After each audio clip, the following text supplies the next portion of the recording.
Je me présente. Bon, donc, bonjour, Isabelle Arbert. Pourquoi je vais introduire cette séance? Parce que j'ai été la commissaire de l'exposition Anti-Atlas des frontières, dans le cadre duquel a été créé ce jeu Crossing Industry. Donc, pour vous préciser un petit peu ce contexte, l'Anti-Atlas des frontières, c'est une exposition qui est venue mettre un petit peu un point d'orgue à 3 années de séminaires de recherche sur les frontières. C'est un projet qui a été monté par l'IMERA, dont Cédric est chargé. Tu es chargé de mission à l'IMERA, et puis tu étais le chargé de projet anti-Atlas. Et puis aussi avec l'école d'art d'Aix-en-Provence. Et donc pour concevoir cette exposition, j'ai eu envie d'avoir un contenu un petit peu transmédia pour parler un peu à différents types de publics. Et puis il y avait aussi la volonté donc d'aborder des questions un petit peu particulières comme les technologies de surveillance, les technologies de contrôle à la frontière, de manière un peu ludique. L'autre envie, donc du coup il y avait des robots, un jeu vous donnez votre empreinte digitale et vous pouvez ensuite jouer à l'intérieur de votre identité. Et puis il y avait aussi un jeu qui s'appelle Frontiers the Game, parce que l'idée c'était un petit peu de sortir le public de sa place unique de spectateur, mais qui puisse expérimenter d'une autre manière un petit peu la question de la frontière. Donc dans Frontiers the Game, en fait, vous jouez un réfugié ou vous jouez un policier, vous pouvez jouer l'un contre l'autre. Mais l'idée, voilà, c'est de pouvoir un peu sortir de sa position de spectateur. Une autre chose qui était importante dans cette manifestation, c'était les œuvres transdisciplinaires. Puisque vraiment, on a eu envie, avec le comité scientifique et artistique, de créer une manifestation qui soit vraiment à la frontière entre art et recherche.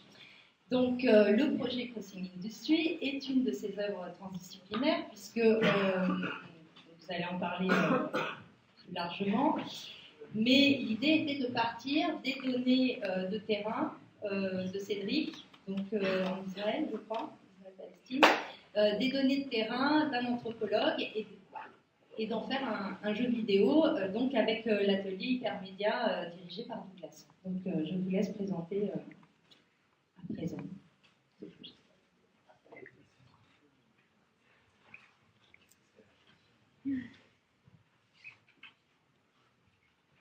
Merci beaucoup Isabelle. Merci aux organisateurs pour nous inviter à présenter le jeu.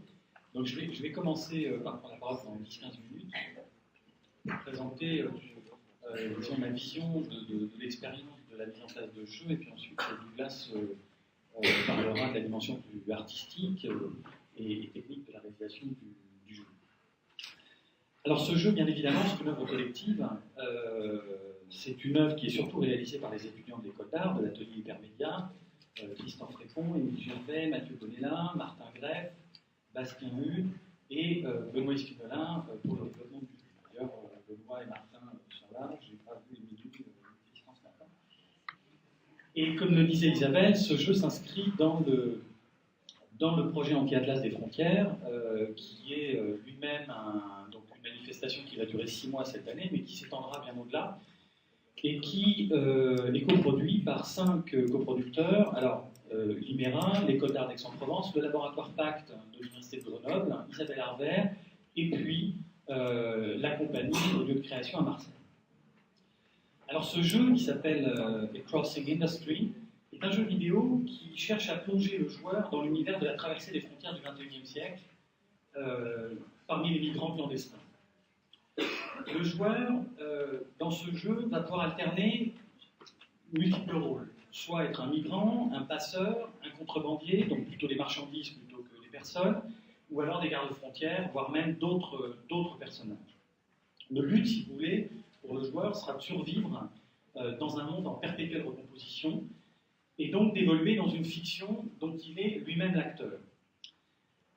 L'objectif donc de ce jeu, si vous voulez, c'est de confronter des joueurs à ce qu'on pourrait appeler la face cachée des frontières des pays riches, où affluent un certain nombre de migrants chaque année, et des frontières qui sont souvent le lieu de grands drames. Vous l'avez vu avec Lampedusa il y a très peu de temps. Il faut savoir que la frontière sud de l'espace Schengen a vu environ, plus de 10 000 morts depuis les années 90. Alors ce jeu vidéo est situé à la croisée de la recherche et de l'art. J'insisterai sur 2 points ici. Premier point, tout d'abord parce qu'il est le produit de la rencontre que j'avais fait avec Douglas, par l'intermédiaire de Jean-Christophe Foll, à l'époque où j'avais l'intention de parler de mon travail de terrain, sur lequel je vais revenir, au-delà, pour atteindre un public au-delà du simple public universitaire. Alors je travaille effectivement depuis 12 ans sur ces échanges informels entre la Cisjordanie et Israël, surtout. Je travaille très peu, je ne travaille pas du tout à Gaza, donc je suis allé plusieurs fois à Gaza. Et je m'intéresse aux relations informelles entre Israéliens et Palestiniens, Juifs et Arabes, depuis la construction du mur de séparation et depuis, en 2002, et depuis l'apparition, la mise en place, le déploiement par Israël d'une multitude de dispositifs de contrôle, checkpoints, barrières routières, tours de guet, tranchées, des barrières à l'entrée de village, etc., qui, en fait, servent à confiner les Palestiniens dans des formes de ghettos, d'enclaves, à l'intérieur de la Cisjordanie, pour ce qui est de cette région. Donc là, vous voyez en jaune et jaune clair les enclaves palestiniennes, et tout autour, vous avez des bases militaires et des colonies israéliennes, ce qui fait qu'on est là, pas vraiment dans une situation de frontière, mais dans une situation d'interconnexion très forte entre les espaces, et avec tout un ensemble de dispositifs de filtrage qui contrôlent minutieusement le mouvement des Palestiniens d'une enclave à une autre, et de ces enclaves vers Israël. Alors vous allez me dire pourquoi travailler sur ces relations entre Israéliens et Palestiniens alors que tous les dispositifs sont mis en place pour empêcher leurs relations, et notamment la construction du mur de séparation depuis 2002. Alors le mur n'est pas achevé, d'ailleurs on ne sait pas s'il sera complètement achevé. Donc de ce mur, de ces dispositifs, et puis il faut rajouter à tout cela un ensemble de dispositifs juridiques, des systèmes de permis, des systèmes qui sont eux-mêmes soumis à des quotas, etc. Pour contrôler et filtrer les mouvements des Palestiniens. Et bien, je dirais tout simplement parce que l'ensemble de ces dispositifs ont généré ce qu'on peut appeler une économie ou une industrie du passage de la frontière. Il y a une règle qui est universelle: plus on observe l'escalade sécuritaire aux frontières, plus les États renforcent le contrôle, blindent les frontières, plus on a le développement d'activités pour contourner, détourner, traverser ces frontières. Et dans le cas israélo-palestinien, j'ai moi-même, alors là ces photos ne sont pas de moi, mais je travaille justement sur ce type de contournement. Ce qu'il faut savoir, c'est que comme surtout les ouvriers palestiniens qui cherchent du travail en Israël, ils sont assez nombreux, plusieurs dizaines de milliers de personnes, et bien, étant donné que ces personnes ne peuvent plus passer facilement la frontière, elles se remettent à des réseaux de passage. Des réseaux qui sont extrêmement organisés, c'est pour ça que je parle d'économie de la frontière ou d'industrie du passage. Des réseaux qui sont extrêmement organisés, tout d'abord parce qu'il faut une division du travail.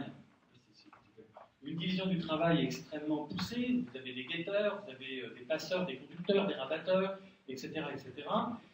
Vous avez aussi, il faut organiser des zones pour récupérer les ouvriers, les déposer, etc. Donc vous avez des cafés, des hôtels qui se spécialisent dans l'accueil de tous ces ouvriers. Vous avez aussi tout un tas de petites entreprises informelles qui vont faire de la sous-traitance et qui vont aménager, réparer les routes, qui vont être barrées par l'armée, etc. Donc là, ici, vous avez l'exemple de différentes routes parallèles mises en place par les contrebandiers et par les passeurs d'ouvriers.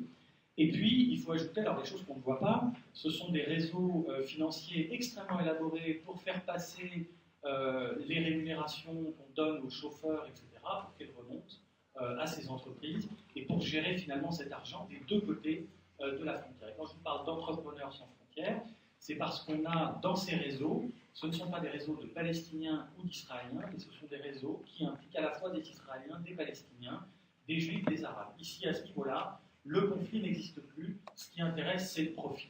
Et j'insiste sur la dimension de profit, parce que c'est ce profit qui va animer et activer cette économie extrêmement fructueuse, et qui fait que les autorités elles-mêmes ne peuvent pas l'arrêter. Si vous coupez une tête, c'est comme le trafic de drogue, le trafic d'armes, sauf que là, vous risquez beaucoup moins gros, mais vous pouvez gagner beaucoup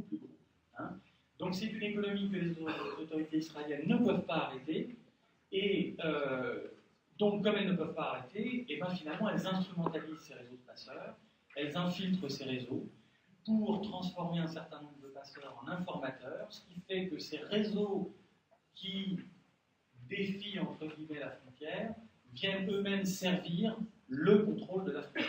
Et il faut savoir que sur ces frontières, entre guillemets, ce n'est pas de frontières dans l'espace israélo-palestinien, mais l'ensemble de ces limites de séparation, elles fonctionnent avec des dispositifs de contrôle formels, très officiels, que je vous ai présentés tout à l'heure, mais aussi très informels et qui sont souvent beaucoup plus efficaces.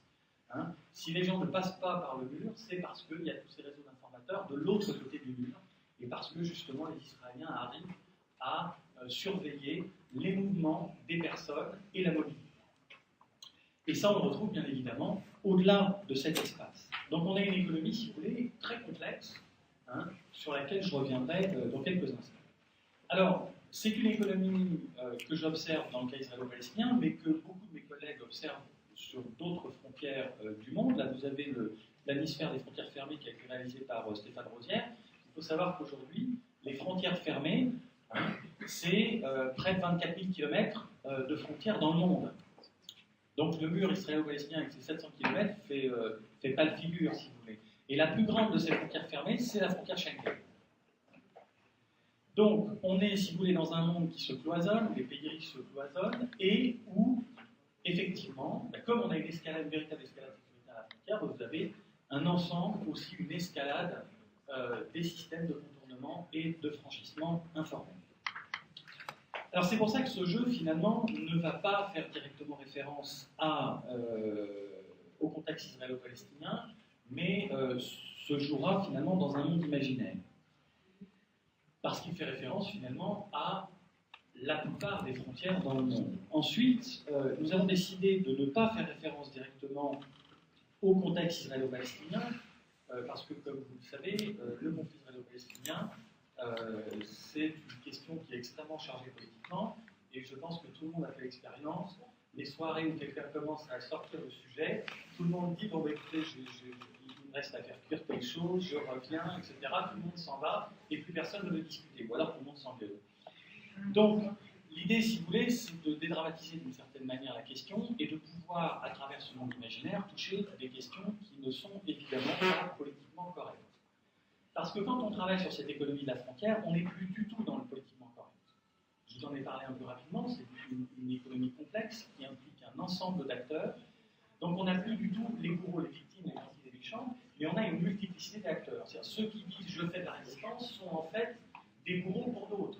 Qu'est-ce que c'est qu'un passeur finalement? C'est un entrepreneur qui est motivé par le profit et qui va faciliter le passage des ouvriers, mais pas trop facilement.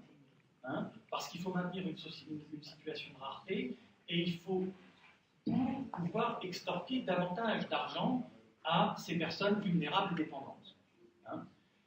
Donc, si vous voulez, on part dans un monde imaginaire où on a une multiplicité d'acteurs.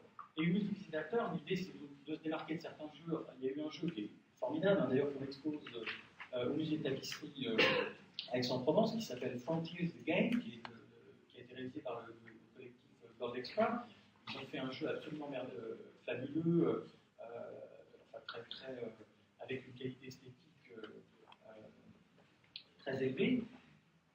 Nous, en revanche, là où on va insister, c'est plutôt sur la complexité des interactions entre les individus et la complexité, si vous voulez, de cette économie de la frontière. Donc on n'a plus un garde-frontière et puis un migrant, mais on a la multitude d'acteurs autour de ces individus et qui vont gérer, faire tampon, et finalement être les véritables acteurs du contrôle de la frontière. Et c'est pour ça que dans ce jeu, vous avez les ouvriers, vous avez des passeurs, vous avez des contrebandiers, des gardes-frontières, et on verra si on peut en faire d'autres.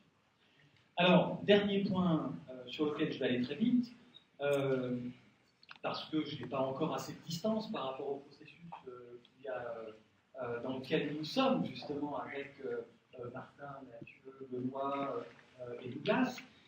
C'est que ce jeu, si vous voulez, n'est pas simplement un serious game où on a un message à faire passer et on utilise la technique et une forme de représentation particulière.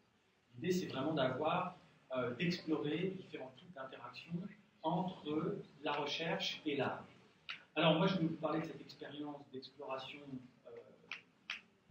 très vite de mon point de vue. Moi, ce qui m'a intéressé, si vous voulez, c'est qu'en travaillant sur un jeu vidéo, je peux opérer des déplacements, finalement, m'impliquer dans des déplacements assez déstabilisants. Déstabilisant tout d'abord parce que je ne maîtrise plus du tout mon récit et je ne maîtrise plus du tout la forme d'écriture de ce récit. Hein, quand j'ai commencé à parler aux étudiants de mon terrain, etc., c'était bien, puis Douglas a dit on va faire un brainstorming, un petit workshop, et on va essayer de réfléchir. Et j'ai vu mon sujet de recherche partir en vrille d'une certaine manière, commencer à emprunter des chemins auxquels je n'avais absolument pas pensé. Et puis finalement, on est revenu, après, il y a eu de nombreux ateliers, hein, une bonne dizaine d'ateliers, je pense. Et ce qui est assez fabuleux, c'est que dans ce cheminement que je ne maîtrise absolument plus, en fait, j'ai trouvé que, justement, mes interlocuteurs avaient véritablement intégré toute la complexité de cette économie de la frontière. Je ne sais pas comment ça s'est passé, mais ce qui est intéressant, c'est qu'avec toutes les limites matérielles, conditions de production d'interface, etc., eh bien, on est arrivé à quelque chose qui, de mon point de vue, est vraiment très intéressant. Et Douglas parlait ce matin de la manière dont les joueurs peuvent se repérer avec la musique, tu en parleras tout à l'heure. Et bien finalement, Douglas reprend, je disais à Douglas, ce qui est fou, c'est que dans la vraie vie, les gens, dans leur trajectoire, sont dans des rapports extrêmement intuitifs. De Certeau parlait d'un corps à corps affectif dans la trajectoire au jour le jour, au quotidien. Et bien là, on est vraiment là-dedans. Et je trouve que la musique, justement, dans le jeu vidéo, permet de ramener un peu cette dimension intuitive. Et puis alors, évidemment, l'autre déplacement assez déstabilisant, c'est que là, je ne suis plus du tout simplement le seul utilisateur de ce jeu, de ce discours, et qu'en plus, je dois intégrer de nouveaux modes de narration pour faire participer à l'écriture du scénario. Je ne suis même plus le seul acteur à ce niveau-là. Et donc, je me retrouve d'une situation de chercheur installé, pas prof, parce que je ne suis pas prof, mais à tout d'un coup à me retrouver à un jeune débutant essayant de travailler et à écrire des jeux vidéo. Voilà, donc je vais passer maintenant la parole à Douglas, qui va vous parler des différentes formes d'expérimentation artistique dans ce jeu. Voilà. Alors, donc je suis très conscient du temps qui est plus ou moins écoulé, mais en tout cas, il y avait tout un tas de choses que je voulais je te croiser. On va aller très très vite là-dedans. Du point de vue de l'atelier hypermédia, effectivement, la question n'était pas de créer un serious game. On n'allait pas se mettre au service d'un message préétabli, et vous avez compris par le discours de Cédric, il n'y a pas de message simple qu'il aimerait même, qu'il souhaiterait émettre. Il est plutôt intéressé par l'aspect. Alors, on n'a pas le temps d'entrer dans la théorie, l'approche théorique que nous avons utilisée parmi différentes approches, parce qu'il y en a eu beaucoup. Nous avons regardé les jeux textuels d'aventure, nous avons fait des cartes physiques, des jeux de cartes, nous avons fait des simulations avec notre corps sans ordinateur, avec des bouteilles en plastique et des ficelles. On a fait plein de différentes choses. Mais au moment où Cédric et Jean-Christophe sont venus me voir, je venais d'écrire cet article-là, que vous pouvez lire, si vous voulez savoir un peu plus sur ma réflexion et un peu des choses que les étudiants aussi ont un peu explorées. C'est un article qui a été fait pour Creative Applications, que vous connaissez peut-être, qui essaie de croiser les questions de la représentation, puisqu'on est ici aujourd'hui pour les questions de l'image et du jeu vidéo, qui revient donc sur la question de la représentation dans le jeu vidéo, et plus ou moins, si vous voulez, une sorte de slide clé qui essaie de expliquer en quelque sorte pourquoi, à la même année, vous avez Battlezone, qui est un simulateur assez poussé d'un temps où il ne reste que les fils de fer, et pourquoi de l'autre côté, vous avez un jeu Pac-Man extrêmement expressif, avec beaucoup de possibilités narratives à l'intérieur, et où la représentation est pauvre, et il tient sa richesse justement de sa pauvreté. Et ce qui nous amène aujourd'hui, je pense, à des jeux vidéo plus intéressants, toute la scène indépendante, par exemple Proteus, un jeu que je recommande, où où on est plus on est dans une émulation qui est autant esthétique que de simulation où j'ai une quête ou quelque chose à chercher. Une des entreprises, comme je disais, c'était aussi de regarder la question de la simulation sans image. Parce que la question de la simulation, quelque part, et c'est un peu le sens de mon article, vient quelque part rentrer en contradiction avec, en tout cas, avec l'histoire contemporaine de l'époque des simulateurs. Donc un désir, on va dire, de réalisme que le jeu vidéo chasse toujours. Donc vous avez des images plutôt pauvres, mais tout de suite on avait des simulateurs plutôt riches. Donc on a joué des jeux comme Hunt the Wampus. Vous voulez des instructions? En tout cas, c'est un jeu où vous êtes dans une caverne. Ah oui, d'accord. Bon, apparemment, on n'aura pas de... Bon. Sinon, on a... Bon, ça, c'est un jeu de 76 où on est dans des cavernes et on n'a pas d'autre représentation qu'une description, un textuel de la chose. Ou sinon d'autres, comme celui-ci, ça se trouve dans tous vos Mac, en fait. Il suffit de taper Emacs-batch-l de net et vous avez un jeu vidéo à l'intérieur de votre machine. Alors, qu'est-ce qu'on fait? Je suis au fin d'un chemin. Il y a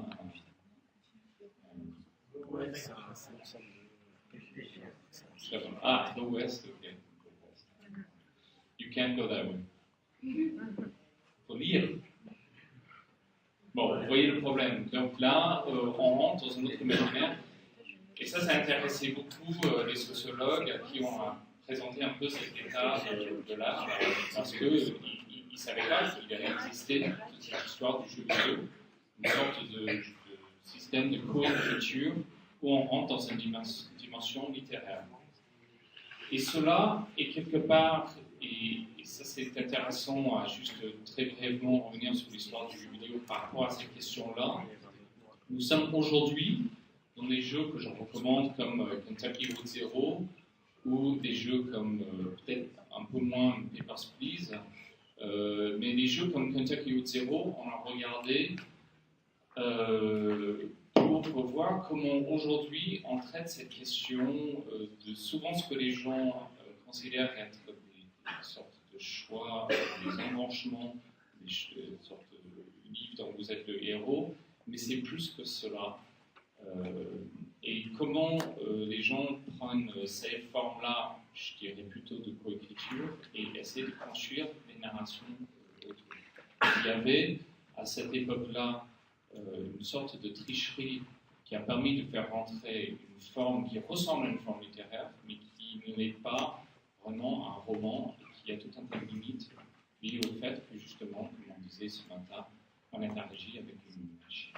Et que c'est l'intérêt de ces choses, c'est que j'interagis avec une machine. Mais c'est aussi la limite. Voilà, donc on a regardé les choses comme Kentucky Route Zero. Je voulais jouer un petit peu, mais je vais passer. On a aussi regardé les choses beaucoup plus proches du sujet. Là, je vais le lancer parce qu'il est vraiment bien. Papers, Please. Juste l'introduction.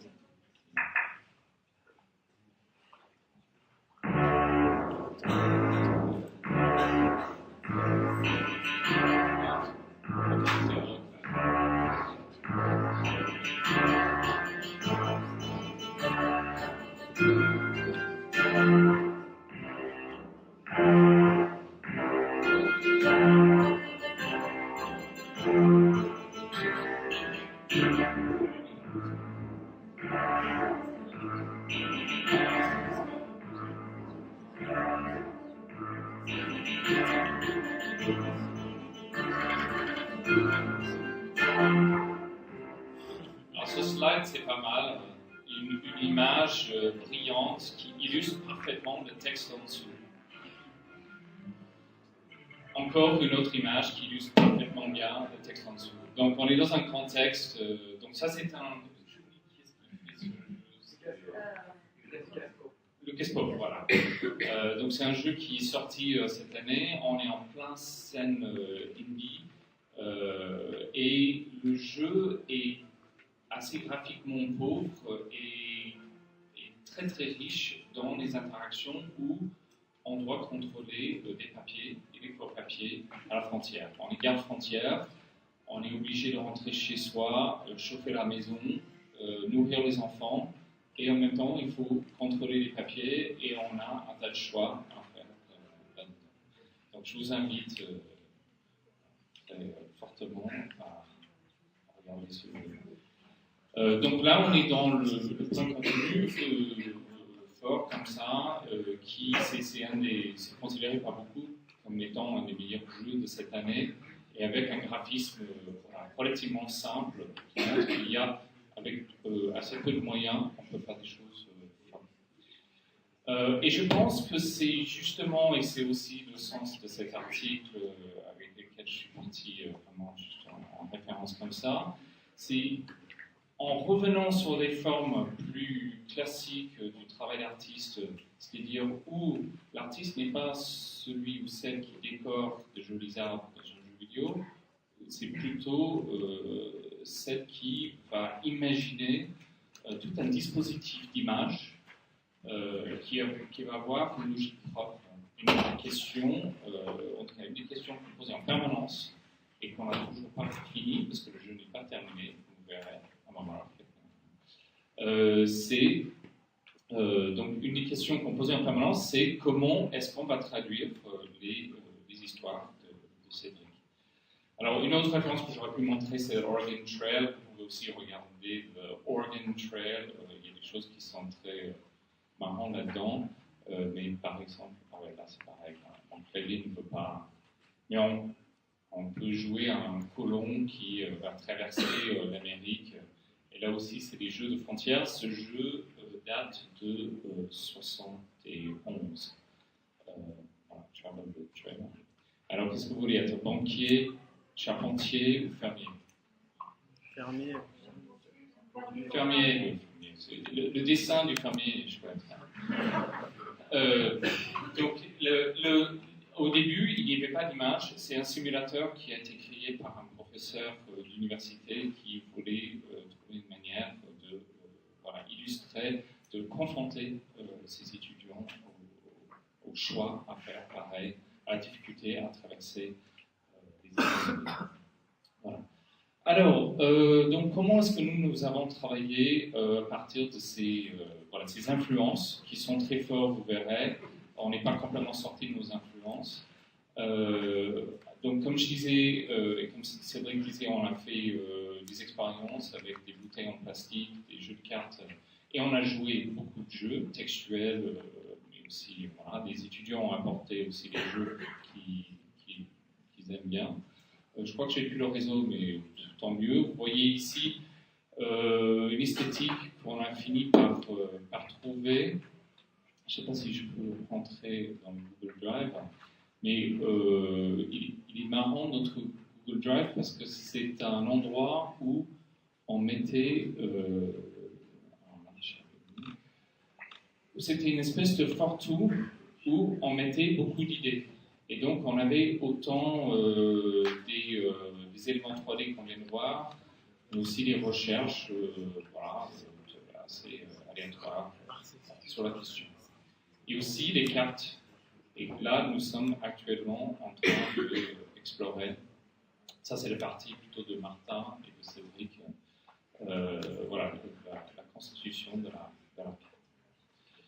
Ok, donc avec ces éléments graphiques, avec que Mathieu Gonella, donc un étudiant qui vient de quitter l'école mais qui continue à travailler un peu sur le projet. Donc Mathieu Gonella a trouvé cette esthétique un peu de la 3D plutôt simple, et nous rejoignons à cela des dialogues que Cédric est en train d'écrire avec Martin, et on va avoir un petit exemple de dialogue. Et enfin, il y a un travail de musique, et je vais lancer le jeu dans son état vraiment brouillon, mais où vous allez pouvoir au moins avoir une idée de à quoi ça ressemble sur le plan graphique et aussi son interaction avec le son. Les dialogues, Benoît et moi sommes en train de programmer le système des dialogues, donc c'est une démo qu'il faudrait faire à part. On peut monter le volume un peu.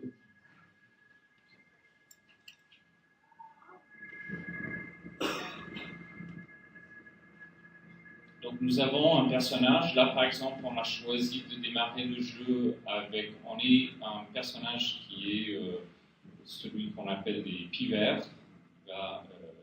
Il balade dans un village relativement simple. Il y a des haut-parleurs qui émettent un langage et aussi les gens parlent un langage qu'on appelle le langage Gervais. C'est voilà, notre référence à Émilie Gervais qui a travaillé sur le projet. Si vous connaissez Émilie Gervais, qui est célèbre pour ses tweets voilà, assez critiques visuellement, en fonction de votre niveau de langue, vous arriverez, au niveau d'expérience dans le jeu, vous arriverez à décrypter de plus en plus ces messages. Ils seront plus expliqués que ça. Donc là, je ne peux pas montrer le. Donc, vous voyez, il y a ces haut-parleurs qui émettent des messages qui sont très importants dans le jeu. Il faut constamment arriver à décrypter ça, mais vous n'avez pas forcément le moyen. Après, on rencontre un pivert, il va nous donner des instructions en disant que, en fait, il y a du travail, et du travail qui se trouve en fait juste là. Votre problème, c'est que pour aller là, vous êtes obligé de traverser, de faire tout le tour où il y a un checkpoint par ici. Il y a aussi des gens qui se trouveront aussi dans le désert, il va falloir traverser les déserts, c'est ce que disait Cédric tout à l'heure, c'est qu'il y a tout un jeu de labyrinthe. Le labyrinthe, c'est une figure qui existait beaucoup dans les premiers jeux vidéo, y compris, je crois qu'on a un drone qui est en train de passer. Bien sûr, il y a des drones aussi. Donc il y a un labyrinthe.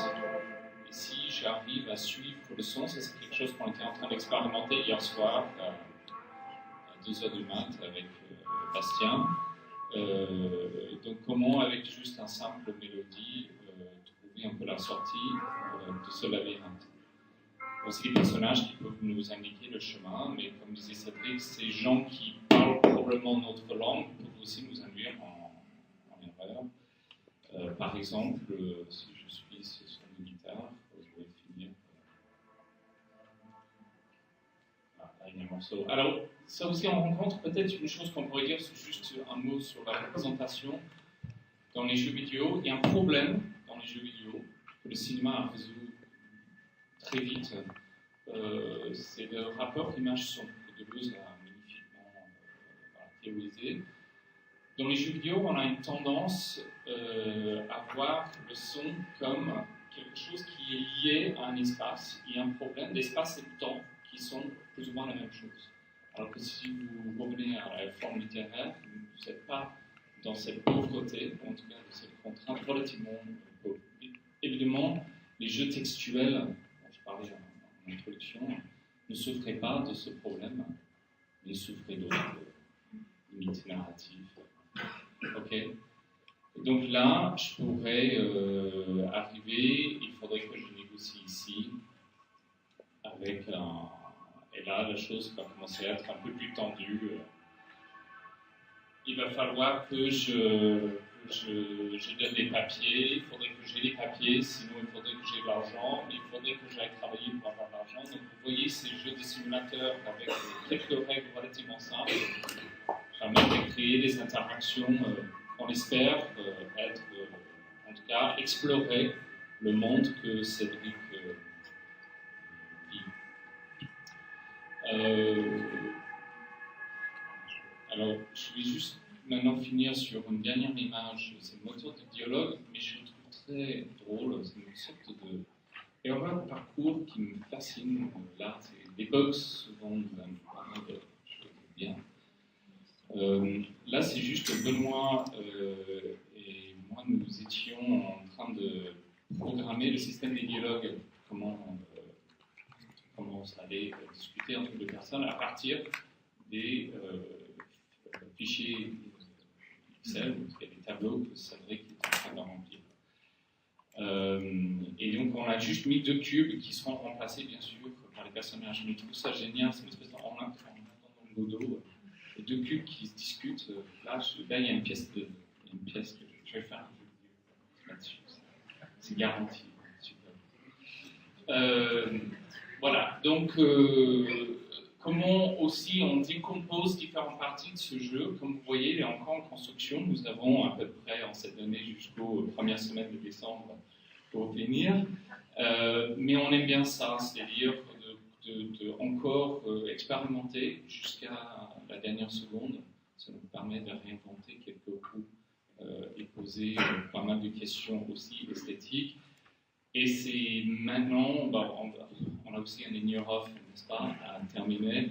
Donc, disons à partir du 10 novembre, là, nous allons faire un gros travail d'écriture à partir du moteur qu'on a plus ou moins terminé.